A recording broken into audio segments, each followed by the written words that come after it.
चाय खत्म हुई तो मरियम उठ गई। मैं देखूं जरा शायद क्या कर रहा है। नहीं माँ जी, आप बावर्ची खाने में नहीं जाएंगी। समीना ने कहा, आप आराम कीजिए, किचन का मामला हम खुद देख लेंगे। और फिर उसने मरियम को किचन में नहीं जाने दिया। रदिया ने अपनी तमाम चीजें संभाल कर अपने कमरे में रख ली और वो दोनों किचन में आ गई और दोपहर के खाने की तैयारी करने लगी, जबकि शारिक मरियम के साथ ड्राइंग रूम में ही बैठा बातें करता रहा। रात 10 बजे के करीब शारिक वापिस चला गया। समीना यहीं रह गई। वही यहाँ रहने की नीयत से थी। रात को वो मरियम के कमरे में बैठी देर तक बातें करती रही और फिर रदिया और वो शारिक वाले कमरे में आ गई और पलंग पर लेटी बातें करती रही। समीना को यहाँ रहते हुए 6-7 रोज गुजर गए। इस दौरान शारिक सिर्फ एक मर्तबा आया था।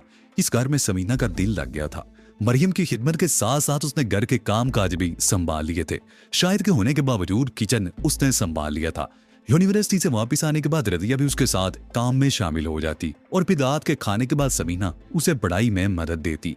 उन चंद दिनों के दौरान समीना कई मर्तबा रदिया के साथ बागबानपुरा बाजार भी गई थी। बाजार जाते हुए वो बुर्का पहन लिया करती थी ताकि वो किसी जानने वाले की नजरों में ना आ जाए। मरियम समीना से बहुत खुश थी। वो जिस तरह मरियम की खिदमत कर रही थी उससे मरियम को एहसास होने लगा था जैसे समीना उसकी बेटी हो। समीना ने भी यहाँ रहते हुए एक बात खास तौर से महसूस की थी। शारिक ने बताया था कि मरियम और रविया से उसका कोई खूनी रिश्ता नहीं था। जब शारिक के वालिदैन जिंदा थे तो मरियम उनके घर में काम किया करती थी और जब शारिक एक नाकर्दा जुर्म की सजा भुगत कर जेल से बाहर आया तो मरियम ही ने उसे सहारा दिया था। लेकिन यहाँ की सूरत-ए-हाल देखकर समीना बाद औक़ात उलझन में पड़ जाती। वो सोचने लगती कि शायद शारिक ने इनके बारे में इससे झूठ बोला था। शारिक के हवाले से मरियम का तर्ज अमल ऐसा था जैसे उसका सगा बेटा हो और रदिया भी शारिक को सगे भाइयों की तरह चाहती थी। इन दोनों को हर वक्त शारिक ही की फिक्र रहती थी। उस रोज शाम के वक्त समीना रदिया के साथ बागबानपुरा बाजार गई थी। बाजार में घूमते उसने बुर्के का नकाब उठा रखा था। एक दुकान से सौदा खरीदते हुए समीना ने महसूस किया कि एक आदमी उसे बड़े गौर से देख रहा था। समीना ने घूर कर उसकी तरफ देखा तो वो आदमी वहां से गायब हो गया। समीना के ख्याल में वो कोई ओबाश किस्म का आदमी था जो उन्हें अकेले देखकर उनके पीछे लगा होगा। समीना के घूर कर देखने पर वो आदमी वहां से चला गया तो समीना ने इत्मीनान का सांस लिया था। और फिर उसी रात 11 बजे के लगभग कॉल बेल बजी तो समीना उस वक्त किसी काम से बाहर निकली थी। उसने सोचा कि शारिक के अलावा और कोई नहीं हो सकता। इससे पहले कि शायद अपने कमरे से निकलता समीना दरवाजे पर पहुंच गई। उसने दरवाजा खोल दिया और फिर दूसरी लम्हे उसे अपना सांस सीने में रुकता हुआ महसूस होने लगा। माजा गुजर दरवाजे के सामने खड़ा था। उसके साथ वही आदमी था जिसे समीना ने बाजार में देखा था। समीना ने दरवाजा बंद करना चाहा मगर माजे गुजर ने जल्दी से आगे बढ़कर पैर दरवाजे में फंसा दिया। माजे गुजर के हाथों में पिस्तौल देखकर समीना का दिल उछलकर खल्क में आ गया। माजे गुजर को अपने सामने देखकर समीना को अपना सांस रुकता हुआ महसूस होने लगा था। उसका दिमाग घूम गया और इससे पहले कि वो कुछ सोच सकती माजे गुजर के हाथों में पकड़े हुए पिस्तौल करो उसकी तरफ उठ गया। अगर तुम्हारे मुंह से मामूली सी आवाज भी निकली तो तुम्हारे ये खूबसूरत चेहरा इस तरह बिगाड़ूंगा कि तुम्हारा आशिक शारिक भी तुम्हें पहचान नहीं सकेगा। माजे गुजर की हल्क से वो राड निकली। हमने बड़ी मुश्किल से तुम्हें तलाश किया है और खामोशी से हमारे साथ चली चलो। समीना का चेहरा धुआं हो गया। ये पहला मौका था कि बराह रास्त माजे गुजर से आमना सामना हुआ था। माजे गुजर को अच्छी तरह जानती थी। वो नहायत कमीना और डटिया किरदार का मालिक था। उससे किसी भी बात की तवक्को की जा सकती थी। उसने पीछे मुड़कर देखा। मरियम अपने कमरे में थी और रदिया अपने कमरे में। शायन भी सारे कामों से फारिग होकर अपने कमरे में बंद हो चुका था। आंगन में सन्नाटा था। समीना ये भी जानती थी कि अगर उसने मुदामत की तो माजा गुजर या तो उसे गोली मार देगा या वो दोनों उसे जबरदस्ती उठाकर अपने साथ ले जाएंगे। समीना बीबी माजे गुजर के हल्क से एक बार फिर हुर्राट निकली। मेरे पास ज्यादा वक्त नहीं, जल्दी निकलो यहाँ से। समीना ने एक बार फिर पीछे मुड़कर देखा और उसके मुंह से गहरा सांस निकल गया। उसे माजे गुजर के हुक्म की तामीली करना पड़ी और वो खामोशी से दरवाजे से बाहर निकल आई। दरवाजा उसने खुला ही छोड़ दिया था। दरवाजे से बाहर निकलते ही माजे गुजर ने उसका हाथ पकड़ लिया। समीना ने एक झटके से अपना हाथ छुड़ाया। मैं तुम्हारे साथ चल रही हूँ, मेरा हाथ छोड़ दो। अब तू हाथ छुड़ा ले, थोड़ी देर बाद सारा पिछला हिसाब किताब बराबर कर दूंगा, माजे गुजर ने कहा। समीना काम कर रह गई। उसे वो वक्त याद आ गया जब वो माजे गुजर की मेहर वाली कोठी से इसके एक बंदे को कत्ल करके फरार हुई थी। उन दिनों भी माजा गुजर उसे बड़ी सरगर्मी से तलाश कर रहा था, लेकिन शारिक ने हमेशा माजे को बड़ा नुकसान पहुंचाया था और अब वो इसके काबू में आ गई थी। वो यकीनन गिन गिन कर इससे बदले लेगा और शारिक को इसका पता भी नहीं चल सकेगा और रदिया वगैरह को भी पता नहीं चलेगा कि वो कहाँ चली गई थी। रदिया तो सोच भी नहीं सकती थी तो वो कैसे और कहाँ गायब हो गई थी। गली के बोर्ड पर माजा गुज्जर की कार खड़ी थी। कार के करीब पहुंचकर माजा गुज्जर ने अपने साथी की तरफ देखते हुए कहा, सदीके तू ड्राइविंग सीट पर बैठ, मैं इसके साथ पिछली सीट पर बैठ रहा हूँ। सदीका अगला दरवाजा खोलकर स्टीयरिंग के सामने बैठ गया। माजा गुज्जर ने पिछली सीट का दरवाजा खोल दिया, पहले समीना को अंदर धकेला और फिर खुद भी अंदर बैठ गया। सदीके ने इंजन स्टार्ट कर दिया। समीना सीट पर सिरत कर दूसरे दरवाजे के साथ लग गई थी। शरीका जैसे ही कार को हरकत में लाया, बाएं मोड़ से कार इस तरफ घूमी, अब या कभी नहीं। समीना के दिल में अचानक ही ये ख्याल उभरा। उसके साथ ही उसने आहिस्तगी से दरवाजे के हैंडल पर हाथ रखकर जोरदार झटका दिया और अपने जिस्म के बोझ से दरवाजे को धकेलती हुई बाहर जा गिरी। माजा गुज्जर बुरी तरह बदहवास हो गया। उसे तवक्को नहीं थी कि समीना इस किस्म की कोई हरकत भी कर सकती है। वो बड़ी तेजी से खुले हुए दरवाजे की तरफ लपका। इसी दौरान कार 5-6 कदम आगे जा चुकी थी और सड़क पर उस तरफ मुड़ने वाली कार करीब आ गई थी। उस कार की हेडलैम्प्स की रोशनी में सब कुछ साफ नजर आ रहा था। दफतन वो कार एक झटके से रुक गई। उसका दरवाजा खुला और एक आदमी बड़ी फुर्ती से नीचे उतर आया। वो शारक था। उसने समीना को देख लिया था और माजे गुज्जर की कार भी पहचान ली थी। उसे सूरत-ए-हाल का अंदाजा लगाने में दुश्वारी पेश नहीं आई। शारक ने जेब से पिस्तौल निकालकर माजे गुज्जर की कार पर फायर कर दिया। गोली पिछले फेंडर पर लगी। सदीके, माजा गुज्जर चीखा, कार भगाओ। सदीके ने एकदम एक्सीलरेटर पर पैर का दबाव डाल दिया। गोली की आवाज से वो बुरी तरह बदहवास हो गया था और उसी बदहवासी में स्टीयरिंग भी उसके हाथ से छूट गया। कार एक मकान की तरफ बढ़ी। इससे पहले कि कार मकान की दीवार से टकराती, सदीके ने स्टीयरिंग संभाल लिया। इसी दौरान माजा गुज्जर ने खिड़की से हाथ निकालकर गोली चला दी थी, लेकिन कार लहरा जाने की वजह से उसकी गोली बजाने किस तरफ चली गई थी। शमीना सड़क पर पड़ी तो उसने मौके से फायदा उठाते हुए उठकर अपने वाले मकान की गली की तरफ दौड़ लगा भी। शारदबाजी की कार के पीछे दौड़ा। उसने एक और फायर कर दिया था। इस मर्तबा गोली कार की विंड स्क्रीन में सुराख करती हुई निकल गई और इससे पहले कि शारक दोबारा ट्राइगर दबाता, माजे गुज्जर की कार दूसरी गली में मुड़ गई। माजे गुज्जर ने शारक को अपने ताकुम से बाध रखने के लिए यके बाद दीगले 2 गोलियां भी चला दी। शारक रुक गया। माजे गुज्जर की कार गली में गायब हो गई थी।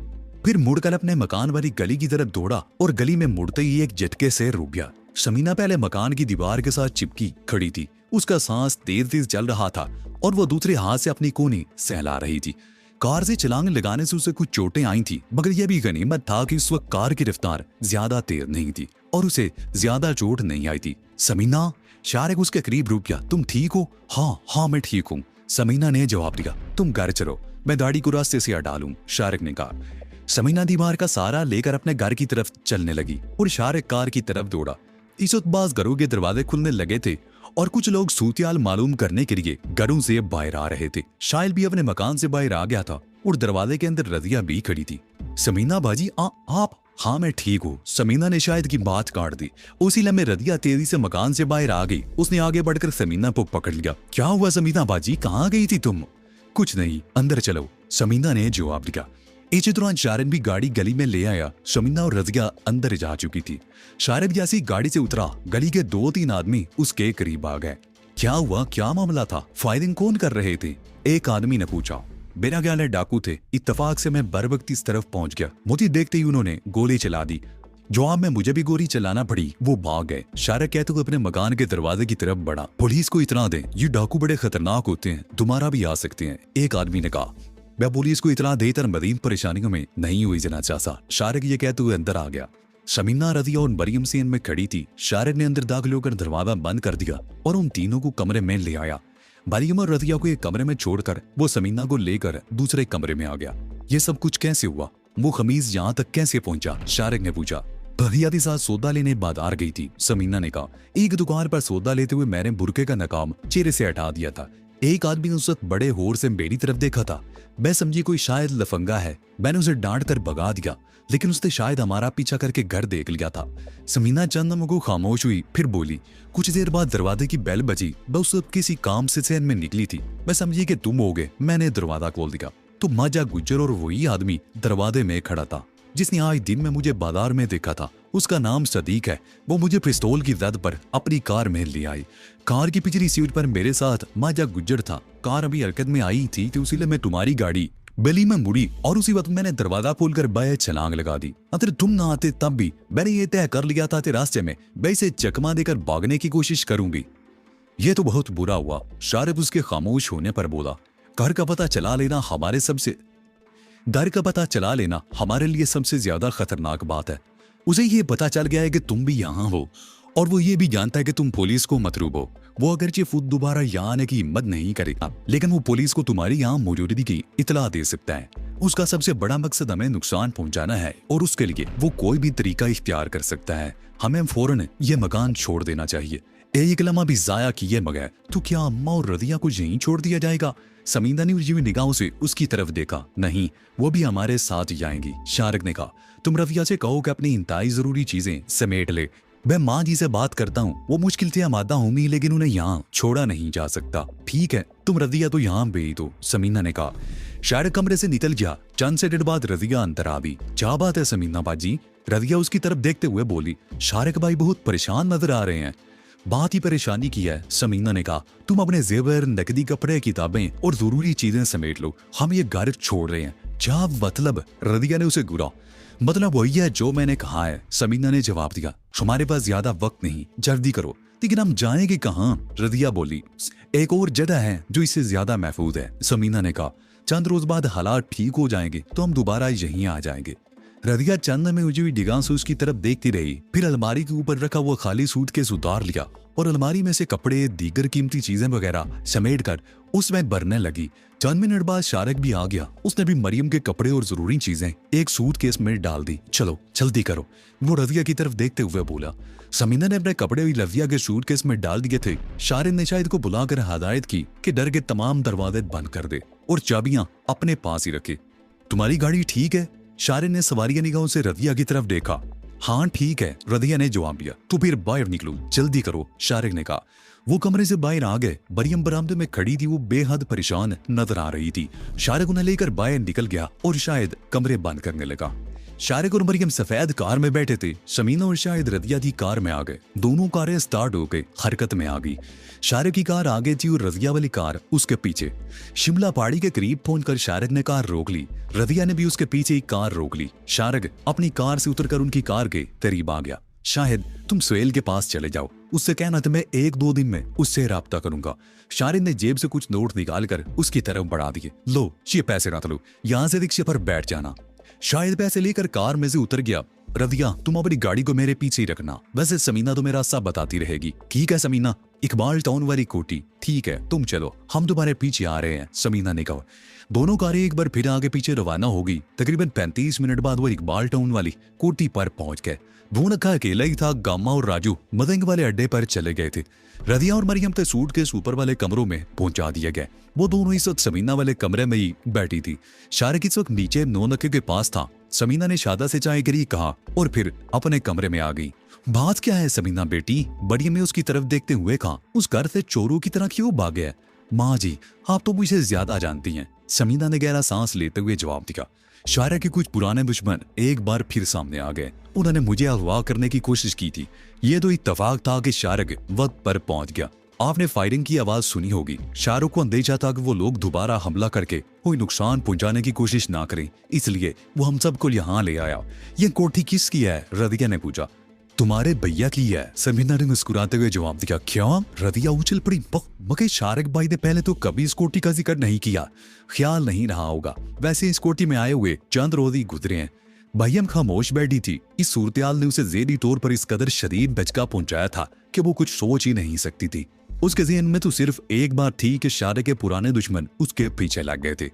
वो अच्छी तरह जानती थी कि शारिक के पुराने दुश्मनों में मुनशियात के स्मगलर थे और पुलिस वाले भी थे, लेकिन शारिक ने तो कभी उनका जिक्र नहीं किया था। वो तो यही समझती रही थी कि दुश्मनों ने शारिक का पीछा छोड़ दिया था। वो शारिक बाइज्जत तरीके से कोई कारोबार कर रहा था, लेकिन उसे क्या मालूम था कि शारिक का कारोबार क्या था। थोड़ी देर बाद शादा चाय बनाकर ले आई। उसने एक एक कप उन तीनों के हाथ में थमा दिया। शारिक को चाय दी? शमीना ने पूछा। जी बीबी जी। शारिक साहब और 9 लखा को भी चाय दे दिया है, शादा ने कहा। ठीक है तुम जाओ, समीना ने कहा। शादा चली गई। समीना उनके साथ बैठी चाय पीती रही। फिर तीनों खाली कप लेकर नीचे आ गए। उसने खाली कप शादा के हवाले किए और 9 लखे के कमरे में आ गई, जहाँ शारिक भी मौजूद था। आओ समीना बीबी, 9 लखे ने उसकी तरफ देखते हुए कहा। अभी तुम्हारी बातें हो रही थी, बस लन क्या? समीना ने सवालिया निगाहों से उसकी तरफ देखा। यही कि तुमने बड़ी हिम्मत से काम लिया जो चलती कार से छलांग लगा दी, 9 लखे ने कहा। वैसे मादा गुजर तो बड़ा ही बेगैरत निकला, इसने तो गुजरों का नाम ही डबो दिया। अरे हम लाख बुरा सही, मगर किसी औरत की तरफ आंख उठाकर नहीं देखा। लड़ाई तो मर्दों में होती है, औरतों के बीच में लाने का क्या मतलब। अब उसने औरतों को घसीट ही लिया है तो उसे बता दिया जाएगा कि औरतें कमजोर नहीं होती। समीना ने कहा। क्या मतलब? नो लेकिन उसे घूरा। अब तक मैं डरती रही थी, लेकिन पिछले वाकयात और खास तौर पर आज के वाक़े ने मेरा सारा डर खौफ निकाल दिया है। अब मैं खुद माजिद गुज्जर से निपटूंगी, उसे बताऊंगी कि किसी औरत पर हाथ डालने का मतलब क्या होता है। समीना ने कहा। नहीं सबीना बीबी, नो लकी ने कहा, अभी हम जिद्दा हैं, हमारे होते हुए तुम्हें कुछ करने की जरूरत नहीं है। आज इसने जो हरकत की है उसका नतीजा पूजन मैं दिखाऊंगा। उस बुद्धि को अगर कहीं टिकने दिया तो मेरा नाम बदल देना। जो आदमी गुज्जर के साथ था उसका नाम क्या बताया तुमने? इस मर्तबा शारिक ने पूछा। सदीका, समीना ने जवाब दिया। लेकिन हम तुम इस मामले में दखल नहीं दोगे। बाजी गुज्जर ने मेरी बेइज्जती की है और इसका मजा भी मैं उसे चखाऊंगी। कल ही मैं उसे ढूंढ निकालूंगी। एक बात सोच लो, शारिक ने उसकी तरफ देखकर मुस्कुराते हुए कहा। तुम पहले उसका एक बंदा मार चुकी हो, अगर तुम उसकी आद लग गई तो वो तुम्हें खूनी बेड़िया की तरह चीड़ फाड़ डालेगा। सोचने का वक्त तो अब गुजर चुका है, समीना ने जवाब लिया। और तुम भी मेरी एक बात नोट कर लो, अब बाजा गुज्जर मुझ पर हाथ नहीं डाल सकेगा। बेटा कह रहे बाजा गुज्जर भी अब आसानी से तुम्हारे हाथ नहीं आएगा। शारिक बोला। मैं कल उसे तलाश कर लूंगी, देख लेना। समीना ने कहा। ठीक है। शारिक ने गहरा सांस लेते हुए कहा। बाजा गुज्जर को तुम अच्छी तरह समझ चुकी हो, वो नायत कमीना और घटिया ज़हनियत का मालिक है। ऐसे कमीने दुश्मन से निपटने के लिए बड़ी एहतियात की जरूरत होती है। तुम उसकी फिक्र मत करो। समीना उठते हुए बोली। मैंने इस जैसे कमीने लोगों से निमटना सीख लिया है। वो अंगड़ाई लेते हुए उठ गई। अब मैं सोने के लिए जा रही हूँ, नींद आ रही है। सबन्ना जब अपने कमरे में पहुंची तो मरियम और रविया उसके पलंग पर सो रही थी। उसने उन्हें जगाना मुनासिब नहीं समझा और दूसरे कमरे में आ गई। ये कमरा पहले शारिक की इस्तेमाल में था। मरियम और रविया के सूटकेस इसी कमरे में रखवाए गए थे। दोनों सूटकेस अब भी पलंग पर पड़े हुए थे। समीना ने दोनों सूटकेस उठाकर नीचे रख दिए और पलंग पर लेट गई। कुछ ही देर बाद वो नींद की आगोश में पहुंच चुकी थी। सुबह उसकी आंख खुली तो अपने साथ किसी को लेटे पाकर बुरी तरह गड़बड़ा गई। उसके साथ पलंग पर जो कोई भी था उसका एक हाथ समीना के सीने पर था। समीना एक झटके से उठ गई और फिर दूसरे हिले में उसके मुंह से गहरा सांस निकल गया। वो रदिया थी जो किसी वक्त अपने कमरे से आकर उसके साथ लेट गई थी। समीना की इस तरह गड़बड़ा कर उठने से रदिया भी जाग गई। ओ, रदिया जमाई लेते हुए बोली। मैं आपको जगाने आई थी और खुद भी यहाँ लेट कर सो भी। उसकी वजह शायद ये है कि तुम भी रात को देर तक जागती रही। समीना ने दीवार पर लगी घड़ी की तरफ देखते हुए कहा। 10 बज रहे हैं, आप वाकई उठ जाना चाहिए। बस, रदिया उछल पड़ी। मैं 8 बजे आई थी आपको जगाने के लिए। माँ जी कमरे में बैठी गुस्से से खोल नहीं हूँ भी, अभी नाश्ता नहीं किया। तो फिर जल्दी से उठ जाओ। समीना बिस्तर से उठकर बाथरूम में घुस गई। या वो बाथरूम से निकली तो रदिया वहां नहीं थी। समीना तैयार होकर रदिया वाले कमरे में आ गई और वो ड्रेसिंग टेबल के सामने बैठी बालों में कंघा कर रही थी। मरियम कमरे में नहीं थी। कहाँ है माँ जी? समीना ने पूछा। वो घूम फिर कर कोठी देख रही है, रदिया ने बताया। अभी तक नाश्ता नहीं किया, उन्हें वाकई गुस्सा आ रहा होगा। समीना बोली। आप परेशानी की जरूरत नहीं, शांता ने उन्हें नाश्ता करवा दिया था। रविया ने मुस्कुराते हुए जवाब दिया। शारिक भाई और दूसरा आदमी, क्या नाम बताया था आपने उसका? नौलखा। समीना बोली। हाँ, वो दोनों अभी तक सो रहे हैं। समीना ने कहा। मधुर अभी बातें ही कर रही थी कि शादा कमरे में दाखिल हुई। समीना बीबी, आप लोग नाश्ता कर लें, 10:30 बज रहे हैं। अच्छा ठीक है, तुम नाश्ता तैयार करो, हम नीचे आ रहे हैं, समीना ने कहा। उसके तकरीबन 15 मिनट बाद वो दोनों डाइनिंग रूम में बैठी नाश्ता कर रही थी। इसी दौरान मरियम भी आ गई और समीना के सामने कुर्सी पर बैठ गई। समीना बेटी, वो उसकी तरफ देखते हुए बोली। शारिक ने ये कोठी कब खरीदी थी? ये कोठी दरअसल शारिक के एक दोस्त की है माँ जी, समीना ने जवाब दिया। अभी खरीदारी की बात मुकम्मल नहीं हुई, दोस्त ने कोठी शारिक के हवाले कर दिया कि सौदा भी हो जाएगा, फिक्र की बात नहीं। शारिक ने आप लोगों को इसलिए नहीं बताया कि वो सौदा मुकम्मल हो जाने के बाद आपको बताकर सरप्राइज देना चाहता था, लेकिन रात को जो कुछ भी हुआ उसकी वजह से आपको यहाँ लाना पड़ा। हम जिस तरह वहां से भागे हैं वो मेरे लिए बहुत तकलीफ दे है। मरियम ने गहरा सांस लेते हुए कहा। उस महल्ले के लोग हमारे बारे में क्या सोचते होंगे? कितने अच्छे ताल्लुकात हैं उन लोगों से, इस तरह चोरों की तरह वहां से भागना। कोई भी नहीं सोचना होगा माँ जी, शमिंदर ने उसकी बात काट दी। सभी लोगों को रात में पता चल गया था कि वो डाकू थे जिन्होंने मुझे अगवा करने की कोशिश की थी। डाकू उधर से भाग गए थे, लेकिन ऐसी सूरत में वहां रहना खतरे से खाली नहीं था। जाहिर है अपनी जान हर एक को अजीज होती है। हम भी अपनी जान बचाने के लिए इस तरह वहां से निकले हैं। बस चंद रोज की बात है, आप लोग दोबारा वहां जाएंगी तो किसी के दिल में अगर कोई गलतफहमी पैदा हुई है तो वो दूर हो जाएगी। और मेरा यूनिवर्सिटी का क्या बनेगा? रदिया ने पूछा। आज तो तुम होता लगा दी, लेकिन कल तुम यूनिवर्सिटी जाओगी, समीना ने उसे घूरते हुए कहा। दाढ़ी तुम्हारे पास मौजूद है, खादिम तुम्हारे साथ रहेगा। खादिम कौन? रदिया ने उलझी हुई नजरों से उसकी तरफ देखा। कुर्ती का मुतादिम है, तुमने शायद अभी तक उसे नहीं देखा। समीना ने कहा, वो क्यों मेरे साथ जाएगा? रदिया बोली, अव्वल तो तुम्हें किसी किस्म का कोई खतरा नहीं। शमीना ने जवाब दिया। तो ये थी आज की स्टोरी। आपको ये वीडियो कैसी लगी कमेंट में बताएं और हमारा चैनल सब्सक्राइब कर दे, साथ ही बेल आइकन भी दबा दे। अगला एपिसोड जल्द आएगा।